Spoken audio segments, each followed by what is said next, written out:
हिवाळी अधिवेशनात लव जिहाद विरोधी कायदा लागू करा. मुख्यमंत्री देवेंद्र फडणवीस यांच्याकडे जिल्हाधिकाऱ्यांमार्फत निवेदन. लव जिहाद हा केवळ वैयक्तिक स्तरावरील गुन्हेगारी कृत्य नसून ते एक संघटित, नियोजनबद्ध आणि वैचारिक युद्ध आहे. यामध्ये खोटी ओळख, प्रेमजाळ, विवाह, धर्मांतर, लैंगिक शोषण, वेश्या व्यवसाय, निर्गुण हत्या, मानव तस्करी आणि विक्री, मानवी अवयवांची विक्री आणि दहशतवादी कारवायात सहभाग इथपर्यंत गंभीर गुन्ह्यांचा समावेश होतो. यामध्ये आजवर राज्यात हजारो महिला युवती या प्रकरणात बळी पडल्या आहेत. यासाठी हिंदू महिलांच्या रक्षणासाठी राज्यात येत्या हिवाळी अधिवेशनात लव जिहाद विरोधी कायदा लागू करावा अशी मागणी धुळ्यातील 30हून अधिक संघटनांनी एकत्रित येत निवेदनातून मागणी केली आहे. सदर निवेदन जिल्हाधिकाऱ्यांमार्फत मुख्यमंत्री देवेंद्र फडणवीस यांना देण्यात आले. यावेळेस निदर्शने देखील करण्यात आली. हिंदू जनजागृती समितीकडून 6000 सह्यांचे निवेदन या ठिकाणी देण्यात आले.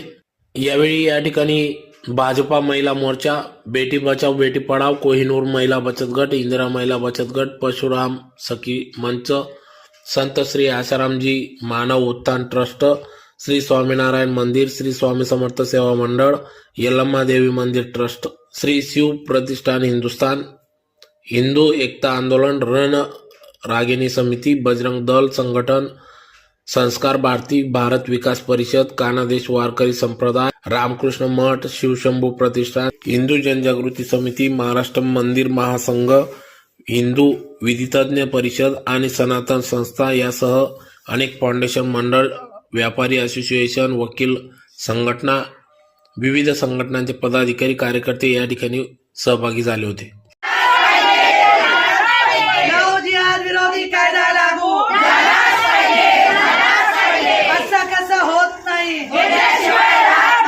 असं कसं देत नाही. जय श्रीराम, जय श्रीराम. महाराष्ट्रात लव जिहाद विरोधी कायदा लागू झालाच पाहिजे. महाराष्ट्रात लव जिहाद विरोधी कायदा लागू झालाच पाहिजे. महाराष्ट्रात लव जिहाद विरोधी कायदा लागू झालाच पाहिजे. असं कसं देत नाही, असं कसं देत नाही.